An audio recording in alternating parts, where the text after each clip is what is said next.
Bună ziua, dragilor! Iar din nou filmăm în pădurice. Mai facem 2-3 filmulețe. Avem aici de față un gherghinar, cum se zice în popular, el normal se numește păducel. Este foarte bun pentru menținerea tensiunii arteriale.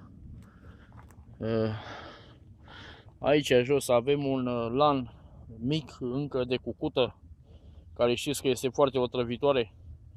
Și dacă se aseamănă la frunzuliță, dacă se vede foarte bine în filmuleț, cu mărarul sau pătrunjelul mai degrabă, care este foarte otrăvitoare în caz că vreți să mâncați. Deci este clar, când este mare se face la fel cum e bățul, ușurel.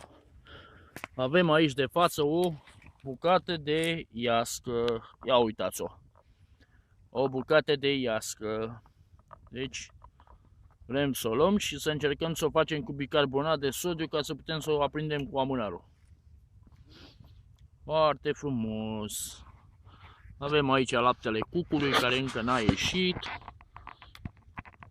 Dar ce putem să o rupem pe asta? Putem, e tare de...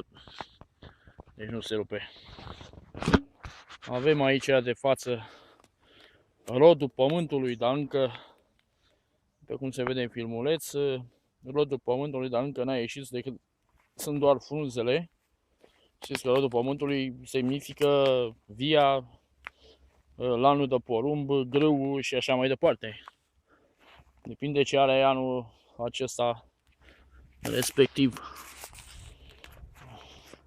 Avem aici de față două tipuri de floricele, ceapa ciorii albă și ceapa ciorii mov. Am zis să vă fac acest filmuleț în natură pentru că în natură am înverzit și este foarte, foarte verde păduricea.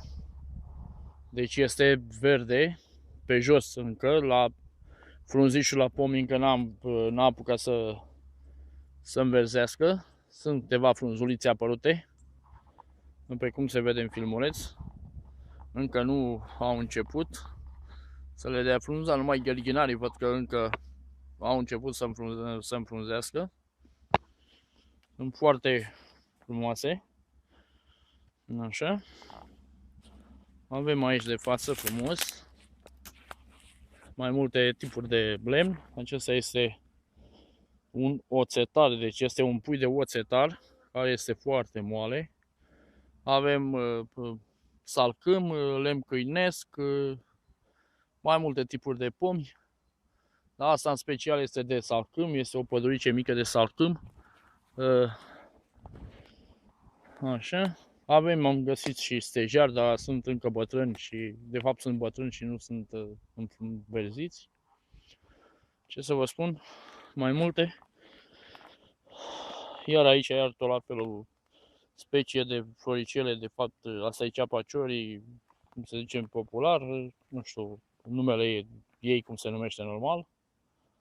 Este o pădurice foarte, foarte frumoasă. Deci natura a înverzit și vă așteptăm alături de noi pentru a face împreună tehnici de supraviețuire în sălbăticie. Avem și un fluturaș, dar nu știu dacă pot să-l prind încă pe clip. Uitați-l.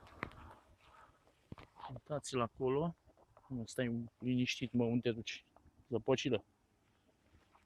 S-a zburat. Cred că s-a văzut puțin. Așa. Deci vă așteptăm alături de noi în pădure să facem tehnicile de supraviețuire pentru situații neprevăzute. Deci natura este verde. Am înțeles de la cineva, un prieten care se duce și face în filmulețe în pădurea Cernica. Așa. Vedem și noi să mergem, poate îl prindem pe domnul fluturaș, dar nu îl prindem că zboară. Este un fluture cap de bou, așa se numesc acești fluturași. Deci totul este verde. Deci vă așteptăm alături de noi cei de la Sfatul Creatorilor, să vă alăturați nouă ca să facem împreună, să învățăm împreună unul de la altul, sau cine știe mai bine să ne explice și nouă, poate știu alții mai bine decât noi. să facem împreună acele tehnici de supraviețuire pentru orice este neprevăzut. Mergem și la munte, mergem și la deal, facem și la șes, deci facem oriunde, nu contează. Deci nu contează asta. Contează să fim pregătiți, contează să știm cât mai multe. Este foarte ok. Avem aici de față și un mușchi, văd, asta nu l-am văzut, acum îl văd. Uitați-l aici. După cum știți că după mușchi de pom te poți orienta în pădure. Bine, asta pomul e tăiat încă, e un fost al câmp vechi. Deci după mușchi de pădure, după mușuraie de cârtiță care indică nordul, te poți orienta în pădure. Asta a fost pentru astăzi, vă mulțumesc frumos și vă așteptăm alături de noi.